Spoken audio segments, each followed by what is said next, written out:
and a squeaky boot. What is that? That's not good. A little bit of body roll there. But throttle is fantastic. It really picks up and moves nicely there. G'day, I'm Paul. This is the new Toyota Camry. Now, I'm pretty excited to drive this because, look, I don't know, I spent a lot of time in the back of these as Ubers, and something like 70% of sales of this car in Australia are to fleets. So that's either people driving Uber, people doing sales work, whatever it is, there is a lot of sales for this particular car in that fleet segment. And it has improved in a big way. So I'm keen to have a bit of a drive of it today, see if it is better than the last generation of this and see whether they have retained all of that Camry DNA that makes this such a good thing. It is hybrid only in Australia now. This is the mid-spec. It's called the Ascent Sport. There's only 3 grades available in Australia now with the Ascent Sport and then a top spec SL. This is priced at just under 43 grand, so it has stepped up in terms of price. But if that is too expensive, the entire range kicks off at a little under $40,000. Today we're going to be doing a detailed review of this, so if you do want to skip ahead to other parts of the review, you've got time codes on the screen, or you can use the chapters below. And if you haven't done so, subscribe to the channel. Now, what has changed? So this car looks a little bit different. The wheelbase is the same, but it is longer, and it's longer by virtue of a bigger front and rear end. So I think it's 35mm longer in total. That could mean that this thing scrapes in and out of driveways, so that is just something to be aware of. But in terms of the design, you can see here they've gone with slightly different sort of take on the headlights with this extended plastic section, and then this aero element off to the side with a lot of plastic down the bottom there as well. This does look pretty generic here in this silver color, but it is kind of the generic look that a lot of people will be going for because it's easier to resell when it comes in a color like this. Camera down the front here as well. 360 camera is fitted standard here to the Ascent Sport, along with a bigger screen inside the cabin, which I'll show you in a sec. Come around to the side with me.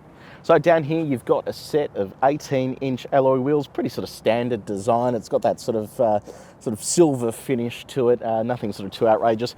This is the new hybrid badge, so HEV with a little sort of 70s style thing off to the side there, just signifying that this is hybrid. I mentioned that this is hybrid only now in Australia. There's no longer just a petrol option available, and only front wheel drive as well. We don't get the all-wheel drive that they get in other parts of the world. Indicator built into the wing mirror there, nice and sleek. Have a look at this as well. Some more aero elements along the top there too. I'm sure they're getting every slight bit of aero advantage they can here to keep the fuel consumption down. Come around to the back with me. Now around here you've got LED tail light and a squeaky boot. What is that? That's not good for a brand new car. Anyway, LED tail lights, another one of those HEV badges, and then Camry along the back here. Black along this bottom section as well. Look, I'm not going to lie, this is a very generic looking car, but ultimately, if you are driving this as a fleet vehicle, you want it to be comfortable and enjoyable to drive. So I'm keen to see whether that experience carries over from the last generation of Camry. What do you reckon about the design? Are you one of the people that is going to be driving these? Let me know what you reckon, and let me know whether you would get this over and above something like a Tesla Model 3, which aims to achieve the same thing: longer range, efficiency, fleet. Let me know in the comment section below. So this is the inside of the Camry. We'll start off with the key. You've got lock, unlock, boot, panic, the Toyota logo down there, and then Camry on the back. It's a proximity sensing key, so you can leave that in your pocket. You've got a push button start just here. You can also interact with the car using an app. You've actually got Toyota connected services, so you can to see what's going on with the car remotely, which I think is pretty cool. And that also extends to a cloud-connected infotainment system that I'll run you through in just a second. Look, typical Camry. It looks a bit dreary in here. It's all just black and ugh. You know, even these fabrics. I mean, it's cool that they've used fabrics, but it's like, just make it a little bit more interesting than just that. The piano black and all that sort of stuff. But anyway, it's a Camry. I think it's just designed to be bland and boring and fleet and all that sort of stuff, especially here at the mid-spec. So we can give it a pass on that, given that it has all the latest technology and all those sort of bits and pieces.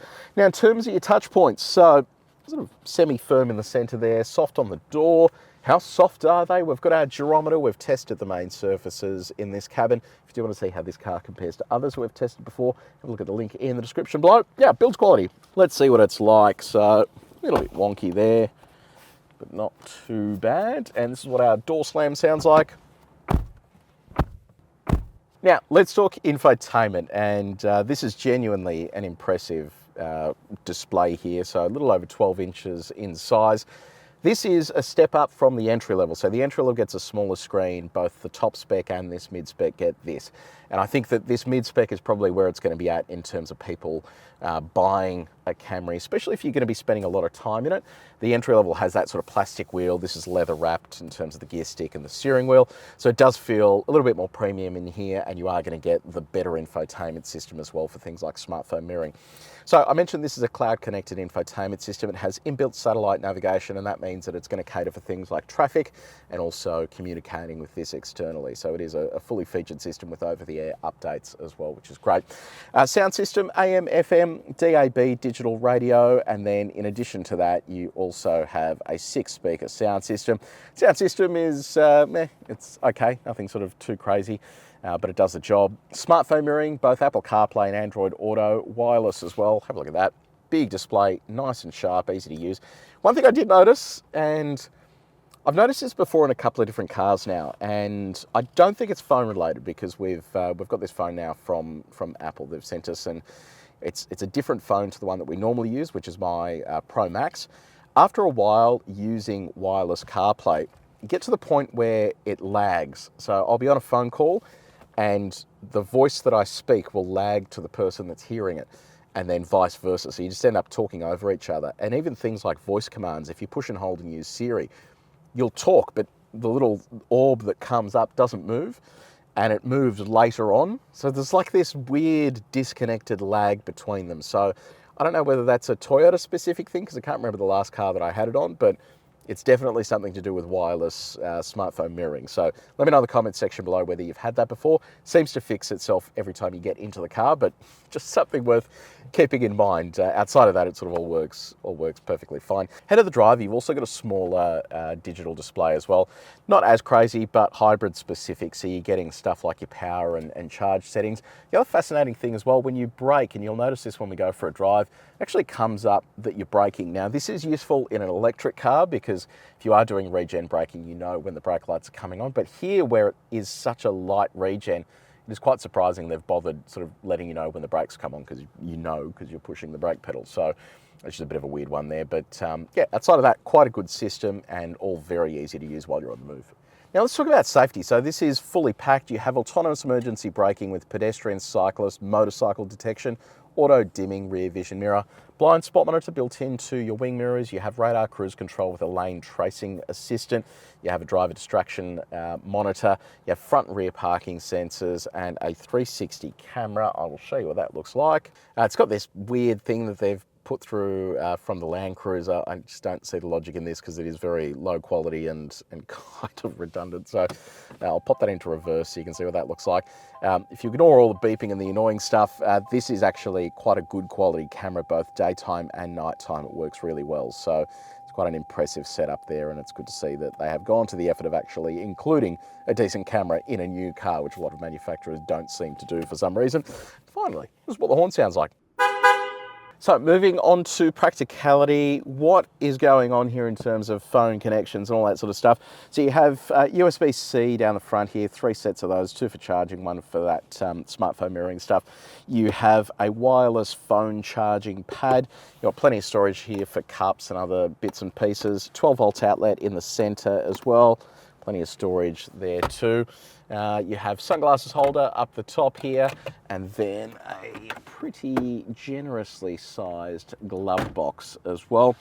On the comfort side, you have dual zone automatic climate control. You don't get stuff like heated seats or cooled seats. That is exclusively for the top spec model. In terms of the seats, they've got that fabric material on them. They're actually very comfortable, so pretty impressed with that. Driver's seat is electrically adjustable, so you can go forwards and backwards. Your backrest can go forwards and backwards. You can lift the front, the back. You've got lumbar adjustment as well. Passenger seat is manually adjustable. Steering offers both tilt and reach adjustment. And then on our reach test, let's have a look. So we can get to about there, and then you've got to lean in a bit, but all your buttons are off to the side here, so it's not too bad. Now, if you're not buying this as a fleet buyer and you're watching this, this is probably where you're going to be sitting one day. And I've got to tell you, this is one of the things I like about sedans and the Camry in general, and that is the amount of room. So heaps of knee room, Tow room is pretty good. Headroom is reasonable. But yeah, stacks of space back here. Your own air vents, 2 sets of USB-C charging ports. You have a center armrest here with 2 cup holders as well. Pretty comfy place to be seated. Now, windows auto up and down. Do they go all the way down? Boom. Yes, they do. Very impressive. Okay, cargo space. This is one of the Camry, or a sedan's strong suits, and that is a big boot. This is no different. Over 500 litres of space in there. That is unreal. Beneath the cargo floor, you've got a jack and other bits and pieces, and then a space saver spare wheel. So that is one of the advantages with something like this over and above an electric vehicle. You do actually have a spare tyre. Most electric vehicles have a tyre repair kit, which is almost entirely useless if your tyre is totally damaged. I'll show you what it looks like with this heavy camera case in there. There you go. You still have stacks of room to pop other things in there as well. And then if you do need a little bit more space, you can drop your second row out of the way too, just by pulling these levers and then running around and dropping it down as well. Alrighty, we've just hit the road in the Camry. Now, you might be wondering, where are we? This is not the proving ground. Well, you would be right. Long story short, we had to film this and another car not at the proving ground today. So we're creating our own little adventure here. So that is going to mean we're going to miss out on a couple of the traditional things that we normally do, like acceleration 0 to 100, but Toyota claims a figure of about 7 seconds. When we do get this back to the proving ground, I will strap it up against our performance measurement device to make sure that we can actually verify those figures. But today, it's going to be all about on-road driving impressions. I can tell you straight up that this 5th generation of hybrid drivetrain that they have, like, Toyota has absolutely nailed this now in terms of efficiency, in terms of smoothness. Used to be with these hybrid Toyota products that they would be a little bit harsh once you took off. The whole point to a hybrid is that it can switch the internal combustion engine off and take off on electric alone, which not only is more efficient, but is nice and smooth. But the problem used to be that when it would kick on the internal combustion engine, it would feel quite rough. This, on the other hand, very smooth, not harsh, not abrasive. Everything just happens just gently as you would expect it to. So big improvement there. Now, this bit's going to be a little bit complicated, so maybe what we'll do is put a timer up on the screen for when you can skip ahead if you're not interested in how technically this package works. But it isn't a typical transmission, and it's also not a CVT. Even though Toyota calls it an eCVT, it's not what a traditional continuously variable transmission actually is. The way this setup works is you basically have an internal combustion engine. It has a planetary gear set and then 2 sets of electric motors. One is MG1, which is motor generator 1, and the other is MG2, motor generator 2. One of those is there for the purpose of starting the vehicle, so that is every time it switches on and off, whether it's at low speed or high speed, that is basically turning the engine over and getting it to start. It means you don't get that sort of labouring start noise like you do in a typical internal combustion car. Your second electric motor is then able to add torque. It's able to turn the wheels, whether in full or in part with your internal combustion engine, and that's all basically done through that planetary gear set. And it's not a CVT because you don't have any belts and all that sort of stuff. It actually uses a combination of speeds of those electric motors and the internal combustion engine to reach different gear ratios, and that is where you're getting your different effects of acceleration, where you can be using either entirely the internal combustion engine, or in situations like this it can be using entirely the electric motor to push the vehicle along. And you actually have an EV mode as well, so while the battery's low at the moment, you can actually run it in EV mode. It is only super light acceleration that you can get out of it, so it's not like an electric car where you can really step on it hard and it sort of throws you back in the seat. It is all quite gradual, but it does mean that if you do have energy conserved in your battery, and it's only a 4 amp hour battery, you can actually then use that to move the vehicle along at lower speeds. So quite a fascinating setup, and you know, I won't go into any more detail with it because it will put a lot of people to sleep.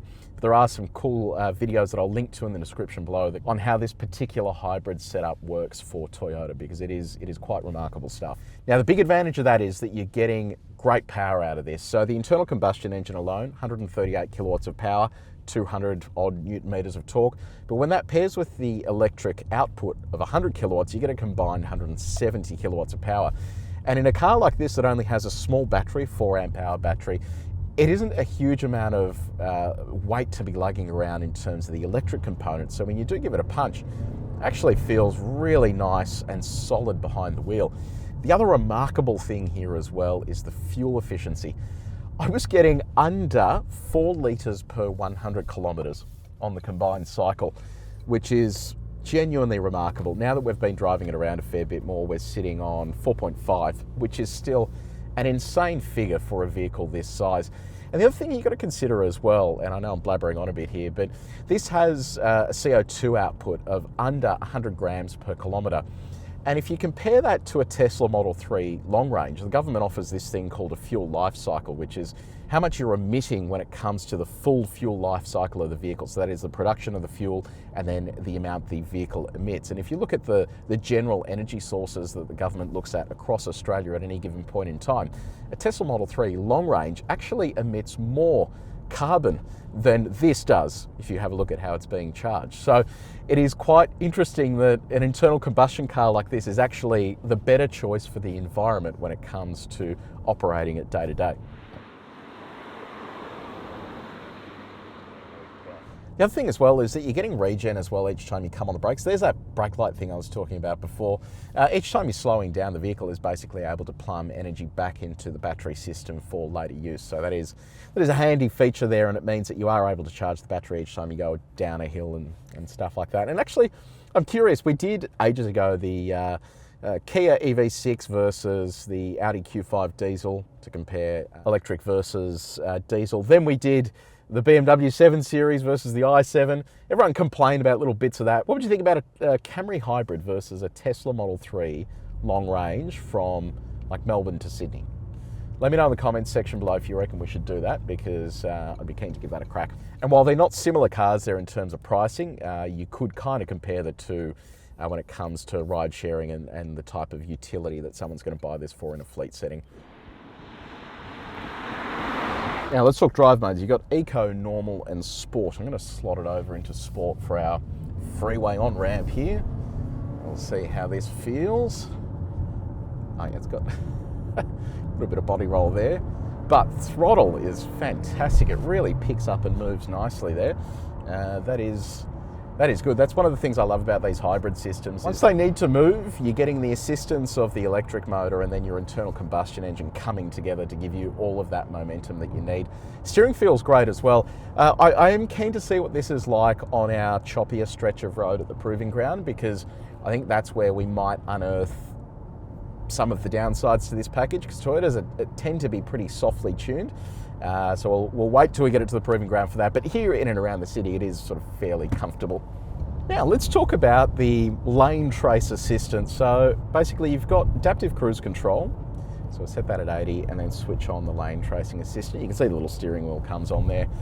See how well it goes here. We actually dip down and go around a corner down the bottom as well. So we'll see how willing it is to apply steering input there. I did notice when I was driving this over the weekend that it did warn me a lot about holding the wheel, even though I was sort of casually just holding the wheel. So it got a little bit annoying. I ended up switching it off. So yeah, Toyota has gotten much better with this stuff. The steering inputs are confident. With some manufacturers, you just don't get that confidence behind the wheel when you do have this technology active. And if you're spending a lot of time in the car, you want just this mild assistance every now and then to help you get through the day. So here we go, we've got a turn coming up here. It's already cut that line there and shut me down, but it's back active again. And I think it's reached what I think is the steering input limit, because it's not turning any more than that. Yeah, look at this, I'm going to switch that off. That's not really working that well. So yeah, I think probably needs a little bit of work for a lot of those edge cases, but if you're just driving straight down a freeway, it's probably just going to get the job done. Now let's chat visibility. So I can see clearly out the front of the car there. Wing mirrors are nice and big, clearly see out the back as well. So from a visibility standpoint, they've done a really good job with that. In terms of road noise, this is one point where I think there could be some improvement, and this sits on TNGA-K, which is basically an evolution of Toyota's TNGA platform. It's not a brand new chassis over and above the last generation of the Camry, but it is a comprehensively rehashed version. And I think that road noise is probably one of those items that they could spend a little bit more time on, especially on your coarse chip roads. does tend to pick up a fair bit of noise, and you do notice that inside the cabin. Righto, so the Toyota Camry, what do we think? Look, as boring as this sounds, I think this is such a fantastic car, and it really does show you that you don't need to go all electric. This is so efficient, so cheap to run, that if you don't want the hassle of having to charge a car and thinking about how far you can drive and all that sort of stuff, this is the perfect alternative. It's big, it's got plenty of space inside. I don't know, it really is very hard to fault, as boring as that sounds. I do think that Toyota has done a good job with their hybrids. So let me know in the comments section below, are you one of those fleet buyers? Are you driving one of these as an Uber? Are you going to look at upgrading to the next generation Camry? I'm keen for your feedback. If you did enjoy this video, please make sure you like it and you share it with your mates. And if you haven't done so already, subscribe to our channel and press the bell icon. But until next time, take it easy.